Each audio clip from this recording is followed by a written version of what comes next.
in a time when people are feeling a great deal of anxiety and fear and reservations about the future, at a time when people are going to work and don't know whether or not they will have a job when they get off, and not necessarily because of their performance, but because of what's happening in the economy. At a time when there are challenges, more so than ever before, in personal relationships. We look at what's happening on the crime level and what's happening with our youth, that many times I'm sure that we've all taken time just to stop and reflect. Many times when we hear what's happening in the news or read the newspapers, where's all of this leading to? What's going on here? And so I think that now more than ever, we must begin to look at what are the things that we can do that would put us on some firm footing in life, that will enable us to do some things and use some powers that we have, that many of us go through life never ever discovering that we have those things going for us. And part of that, I believe, is knowing what it is your life worth. What is it that gives your life a sense of meaning and purpose? Because once you find that, it puts you in your power place. See, if you know what your life work is, I encourage you to start working on it. If you can't do it all at one time, do just a little bit of it. And if you don't know what it is that you showed up to do, if you don't know why you're here, I encourage you to find out what your purpose is here. What is the meaning of your life? What will be different? Have you ever asked yourself that question? I've done that. I remember coming from a friend of mine's funeral, and I was reflecting on how much time I had left. And I went for a walk in a park thinking about this guy whose life was so promising. And I mean, he wasn't an old guy. He was quite young, in fact. And I thought about all of the things that he said he was going to do, and he never got a chance to do those things. And I started thinking about my own life and how much time I had left to do the things that I would like to do. And at that time, I wasn't sure what my life purpose was, what my life's work was. I wasn't sure about it at that time. And I thought about it quite a lot. I had some idea, but I wasn't convinced. That I don't think I felt worthy. I didn't believe that it could be me to do this kind of work that I'm doing right now. And I say to you that if you begin to take a conscious effort to find out what it is that you're supposed to do, I say that it can literally save your life. I said that it can literally save your life. I was telling a group of people of a study that was conducted.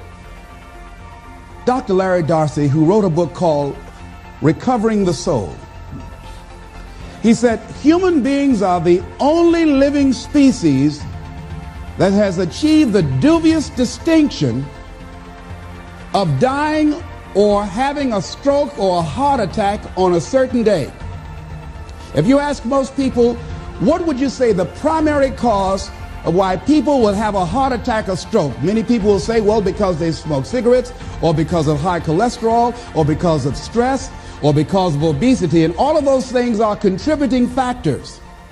But ladies and gentlemen, more heart attacks take place in this country on Monday morning between 8 and 9 a.m. That's when the majority of people who have their first heart attacks have them.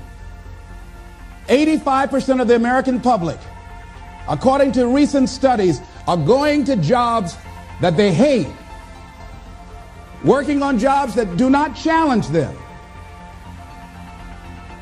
They get sick thinking about going. Migraine headaches after the Sunday afternoon football game or 60 minutes, the anxiety began to build. And come Monday morning, they drop dead of a broken heart. Some of you ought to think about not going to work on Monday.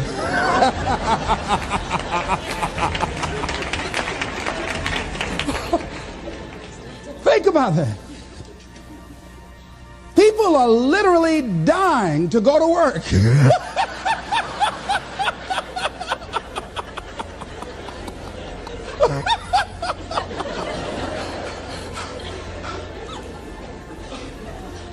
Because, see, when you go to a job and you already know how far you can go, you can already see that proverbial glass ceiling.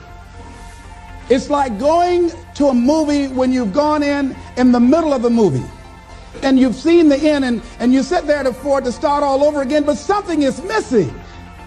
You know what the outcome is going to be. You can't get excited about going through that movie all over again. Am I correct? See, when you're going someplace and you already know how much you're going to make, you already know how far you can go, you're in a dead-end position. It erodes your self-esteem. It lowers your sense of yourself. It creates an inner turmoil. It creates an emptiness in you. So I say that your life is worth finding what it is that you're supposed to do. And I'm not saying quit your job. I'm saying find it and do just a little bit of it. When I wanted to become involved in speaking, I started just learning quotes, listening to other people's tapes, going to seminars, going to workshops, asking other people to help me. Just start working at it just a little bit, but do find out what your work is and hold on to it and don't let your dream go. Don't let it go. See, and here's something else I want you to begin to look at. Why is it that most people don't pursue their dreams or don't do better than what they're doing if they're capable of doing it? I think that many of us don't go the next step because we don't know what to do yet. And I say that the reason that we don't even explore the possibility of what to do is because subconsciously we don't believe that it can happen for us and we don't believe that we deserve it. So here's what I'm suggesting. How much time do you spend working on you? How much time do you spend every day working on your dream? In the last 90 days, how many books have you read? In the last year, what new skill or knowledge have you acquired? What kind of investment have you made in you? So I'm saying that as you begin to look at where you want to go, if you want to make it today, and things are changing so fast you have to literally run to stand still, I'm saying that you've got to make some conscious effort to begin to work to develop you. Here's something else. Most people are not living their dreams because of fear, ladies and gentlemen. I was in Columbus, Ohio yesterday speaking for a particular Ohio department. A young lady named Karen who greeted me, who organized the event. Very talented, very skillful. And she was talking about she wanted to become involved in the consulting business. I said, why aren't you doing it? I said, you have the abilities. I said, you're not here because they like you. You're here because you're doing the job. You're making things happen. And she came up with all kinds of ideas, but finally she said, I guess I can't see myself doing it. I guess I'm afraid. Fear, limited vision, and lack of self-esteem is what keep most people doing things they don't want to do. I flew from Columbus, Ohio to Denver, Colorado to a major communications company.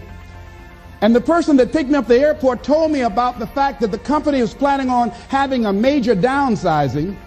And they offered some of the employees there an early retirement, and some of them will earn as much as $300,000. And they said, this is the last time that you can take this offer. If you don't do it, when we have the downsizing, you might be among those who will lose their jobs, and all you will get is your severance pay. And only 50% of the people who were eligible to take the $300,000 took it. The others were afraid to take a chance on themselves. The others couldn't see themselves beyond that company. They couldn't see life after that company. The same reason that people stay in relationships where they're abused or they're unhappy or it's unfulfilling. They can't see themselves beyond that relationship. They can't see themselves enjoying life without that person. They think that this is all that they can do. The same reason that people get stuck at a certain level in life. They can't see things being better for them. And they think that this is it and this is all they deserve. This is all they've ever seen. It's been passed on to them. And they think that this is it for them. Oh, no. I was looking what Dr. Blanton, Smiley Blanton, who is a colleague of Dr. Norman Vincent Peale, what he said about fear. He said, fear is the most subtle and destructive of all human diseases. Ladies and gentlemen, fear kills dreams. Fear kills hope. Fear put people in the hospital. Fear can age you. Fear, ladies and gentlemen, can hold you back from doing something that you know within yourself that you're capable of doing, but it will paralyze you. And it seemed like you're in a hypnotic spell. And I ask you a question, what is the benefit? What's the benefit of allowing fear to hold you back? What's the benefit of giving up on yourself, of not stepping out on life and taking life on? What is the benefit for you? What's the plus in that?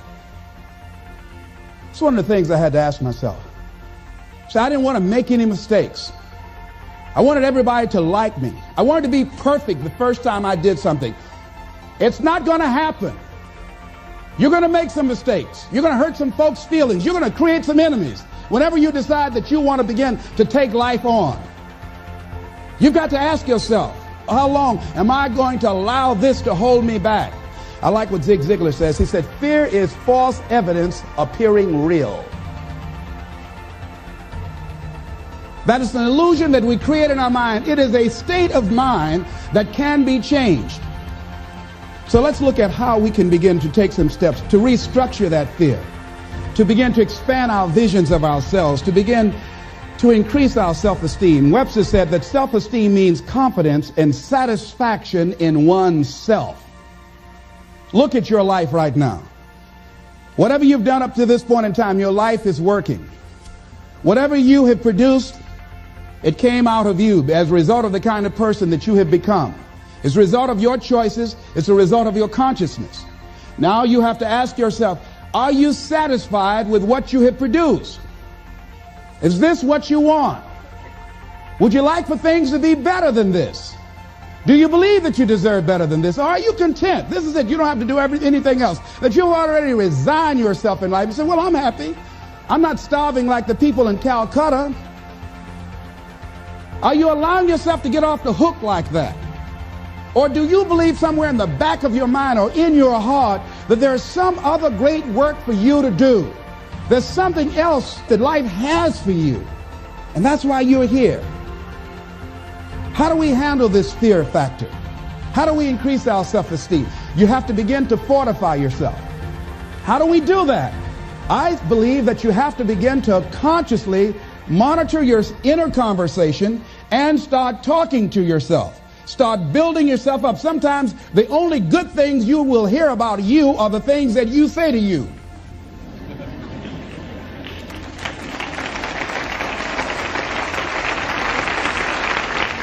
Young lady that was in the audience this afternoon said to me, I told myself yesterday for the first time, I'm proud of me.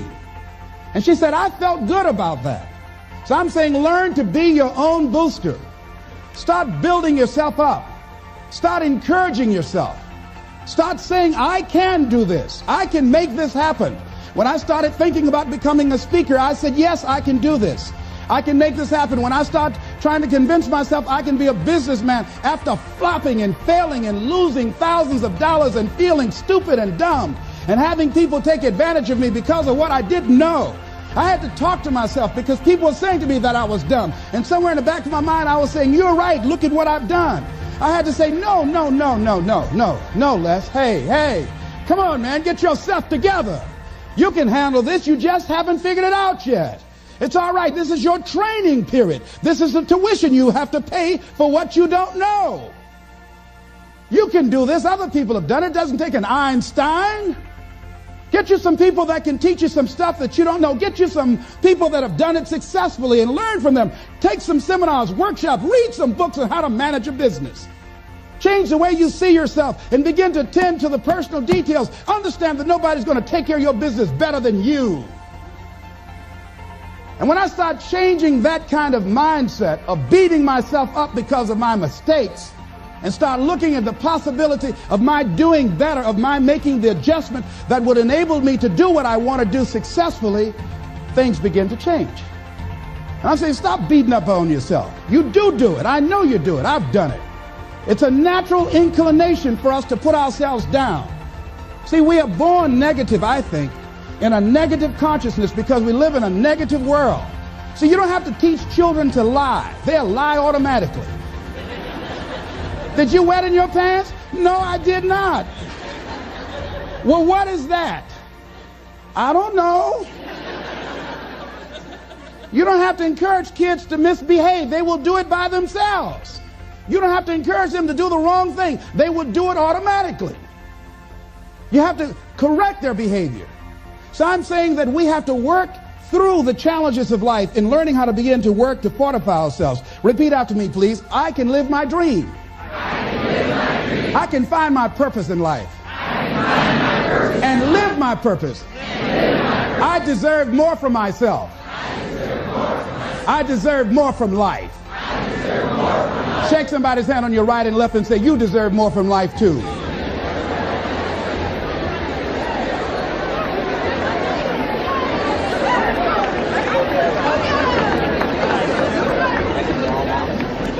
Here's some other things, ladies and gentlemen. Begin to guard your mind against negative programming, like turn off the television. Don't watch the news. Don't watch it. I think that more people have a sense of hopelessness and anxiety about life. If you look at the news, you cannot feel good looking at the news. You'll be scared to death. You're scared to go to sleep. I mean, it turns your power down. You've got to be conscious of that. Don't pick up the newspaper and read it. No. Just try this. Just experiment with yourself. Now, if your job depends upon you knowing certain things, let somebody tell you just about those things. But start filtering the stuff you allow to come in your mind. You know that song you used to have? Say, don't let nobody bring you no bad news. I tell my staff, look here, don't tell me any bad news while I'm on the road. Let me handle it tomorrow. I don't like anybody to tell me any bad news at night before I go to sleep. I can't do anything about it anyhow. Why let me go to sleep with that on my consciousness? No, and my staff, they know that. Say, let it wait till tomorrow. And I have a period of time. Tell me bad news between 10 o'clock and 12 noon. After I prayed and meditated and read my books, I'm fortified, I'm ready to handle it. I deal with them and I'm out of there and I'm going on to something else. So you've got to guard the kinds of things that you put in your mind. See, if you don't program your mind will be programmed because human beings are goal-oriented. That's why we die of broken hearts early. That's why we're running through life to early graves. We're going through life, ladies and gentlemen. And I think that Henry David Thoreau said that most men live in quiet desperation. Most of us go through life running scared. Larry DeAndre, who I think is going to be one of the greatest motivational speakers around today, told me a true story of a friend of his that every day when he came home from school, when he would get to a certain block in his neighborhood, there was a neighborhood dog that would chase him. And that dog would start after him barking. Boy, he would run, just running from that dog every day. Finally, he just got tired of that dog chasing him every day. He said, this dog come around here today, I'm going to take a brick of stuff and bust him in the head. So he was walking home that day, minding his own business. Sure enough, same area, there was that dog there. And the dog started barking, he started running, he saw a brick and he stopped and picked up the brick and turned around. And the dog got close to him, he realized the dog didn't have any teeth.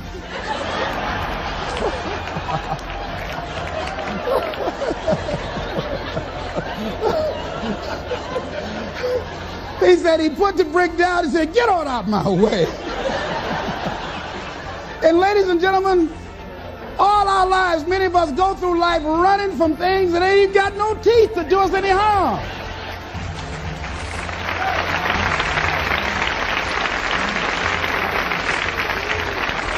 Haven't you been afraid to do something and then after you did it, you say, whoa, if I'd known it was this easy, I would have done it before. Haven't you ever had that experience? Raise your hand. Absolutely. So we created this in our minds, false evidence appearing real. We made it real in our minds. That's why Churchill said there's nothing to fear but fear itself. That's the destructive monster. So turn off things that can contribute to your fear. Turn a deaf ear to people that all they can do is talk about how negative things are because they have bought into the consciousness of the world. Start attending workshops, seminars, listening to tapes on a daily basis to begin to recondition your mind, to retrain your thinking. Faith comes by what? hearing and hearing and hearing. Listen to things that can empower you, that can enable you to create a new reality for yourself, and a new life for yourself. You might appear to be strange around most people. You know, most people think you're strange if you're happy today. People say, how you doing? I said, better than good. Whoa, what's wrong with him? Just go around smiling and watch people. Look at this. Is this a weird guy over here? Because most people don't smile. Watch them. Look at their faces in the morning. Here we go, another Monday morning. How you doing? Haven't had my coffee yet. Don't ask me. See, these people have not found their purpose in life. That's why they're grumpy. That's why they're miserable. That's why they're so negative. They're hurting and they want to hurt other people. So start practicing using programs for your mind. Seminars, books, workshops. Keep a journal. Record your thoughts. What's happening with you? Every day when you get up, have a journal near you. I use a Jack Boland journal so that I can write down my ideas. I keep it by my bed so I can write down my thoughts. See, ladies and gentlemen, we get 3 to 4 thoughts a year that if we would act on those thoughts, they could change our life. Don't say, well, I'll remember that. No, write that thought down. I got a thought today I wrote down.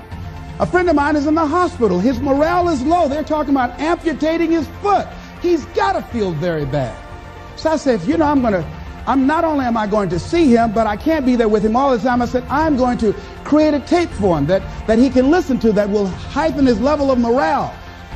We told him the other night, don't go to surgery. You are depressed. Your energy level is down. No, tell him not now. Don't do it now. In fact, most doctors who have any sense of awareness don't perform surgery on patients that are in a state of fear, that don't think they will make it. They wait till they're in a different state of mind. So I said, what about making tapes for people that are facing physical challenges? I said, that's a good idea. All right?